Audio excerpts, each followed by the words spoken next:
La troisième chose que le chrétien doit faire pour grandir spirituellement, c'est de donner gloire à Dieu. Les théologiens font une différence entre adorer Dieu et louer Dieu. Adorer, c'est le glorifier pour ce qu'il est, alors que le louer, c'est le glorifier pour ce qu'il a fait. Donc, à la fin, nous pouvons déduire que adorer Dieu ou le louer amène à une même finalité, c'est de le glorifier, c'est de donner gloire à notre Dieu créateur. L'être humain a été créé pour adorer et servir le Créateur. Le but même de l'existence humaine, c'était pour glorifier Dieu.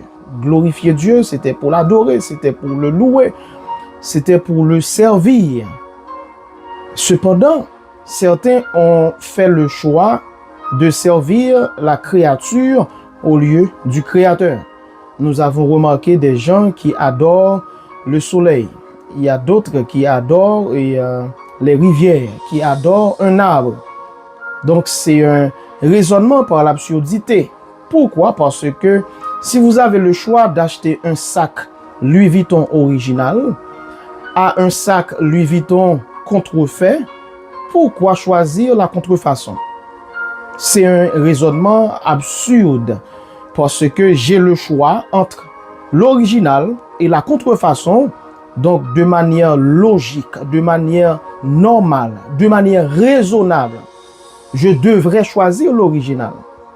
Donc, à ce moment-là, les scientifiques appellent ce genre d'action, c'est une logique par l'absurdité. Donc, nous sommes convaincus que Dieu nous a créés pour l'adorer, parce que l'être humain est en quête d'un sauveur. L'être humain est en quête d'un créateur. Et certains arrivent même à dire que Dieu a placé dans l'homme un vide que seule sa présence peut combler. Il a passé un vide que seule sa présence peut combler. Donc, nous avons vu dans le psaume chapitre 22, la Bible dit que Dieu siège au milieu des louanges. Cela veut dire à chaque fois que nous louons Dieu, Dieu descend. Et quand il descend, sa présence remplit l'espace où nous nous retrouvons. Et en tant que créature de Dieu, et avec un but bien précis, Dieu crée l'homme pour être constamment dans sa présence. Tout comme il a créé l'arbre pour être en contact avec le sol à travers ses racines. Il a créé le poisson pour être en contact avec l'eau. Si le poisson veut rester en vie, il doit rester en contact avec l'eau. Et c'est la même logique pour l'être humain. S'il veut grandir, s'il veut se développer, il doit rester en permanence en contact avec le Dieu créateur.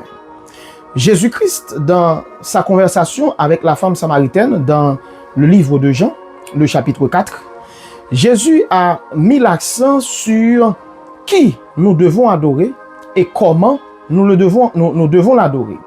Parce que la femme samaritaine a posé l'hypothèse, ou bien il a expliqué l'importance du lieu d'adoration pour dire à Jésus que nos pères ont adoré sur cette montagne, etc. Alors que pour répondre à sa question, Jésus non seulement a montré que le lieu d'adoration a peu d'importance, cela veut dire, est-ce que vous adorez dans votre chambre, dans le salon, et dans votre voiture, en transport en commun? Donc, le lieu où vous adorez importe peu. Mais ce qui importe beaucoup plus, c'est qui vous adorez et comment vous l'adorez. Dans le verset 24 de Jean chapitre 4, Jésus a dit que Dieu est esprit. Il faut que ceux qui l'adorent en esprit et en vérité. Deux hypothèses pour répondre à l'interrogation de la femme samaritaine. Premièrement, c'est que c'est Dieu qu'il faut adorer. C'est Dieu. Donc, il faut que ceux qui l'adorent, c'est celui qu'il faut adorer, c'est Dieu. Et deuxièmement, c'est comment l'adorer. Il faut que ceux qui l'adorent en esprit et en vérité. Ça, c'est le comment. En esprit parce que Dieu, il ne faut pas avoir d'image qui s'interpose entre nous et Dieu. Parce que Dieu est esprit. Il faut être en contact avec Dieu directement à travers notre esprit. Et deuxièmement, il faut que ceux qui l'adorent en vérité. En vérité veut dire en conformité avec la parole de Dieu, en conformité avec la Bible. Donc, toute adoration qui n'est pas conforme à la Bible est une fausse adoration et est vouée à un mauvais esprit, est vouée à un démon. Parce que Dieu établit une ligne, il établit un principe, il établit comment nous devons l'adorer. Et à travers sa parole, eh bien, il a donné le modèle, il a donné la marche à suivre pour l'adorer. Maintenant, à chaque fois que nous adorons le Seigneur, eh bien, nous sommes en contact avec lui. Et du fait même d'être en contact avec Dieu, va galvaniser, eh bien, notre souci de grandir. Parce que, chers amis, ça ne sert à rien d'avoir une ampoule à la maison si l'interrupteur est fermé. Ça ne sert à rien d'avoir une ampoule à la maison si le courant ne passe pas. Et c'est la même chose. Donc, le chrétien rentre en contact avec son Créateur à travers l'adoration. Maintenant, je termine pour vous dire que quand Dieu parle de l'adoration, c'est pas uniquement chanter un cantique. Parce que lorsque Abraham devait sacrifier son fils Isaac, Abraham n'était pas en train de chanter. Abraham n'était pas en train de chanter, mais il était en train d'obéir à un appel. Il était en train de se soumettre à la volonté de Dieu. Donc l'adoration passe d'abord et avant tout à travers notre vie qui est dédiée, à travers notre vie qui est consacrée à Dieu.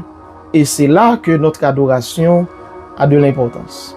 Et à chaque fois que nous adorons le Seigneur, eh bien Dieu propulse, Dieu galvanise notre vie vers un autre palier.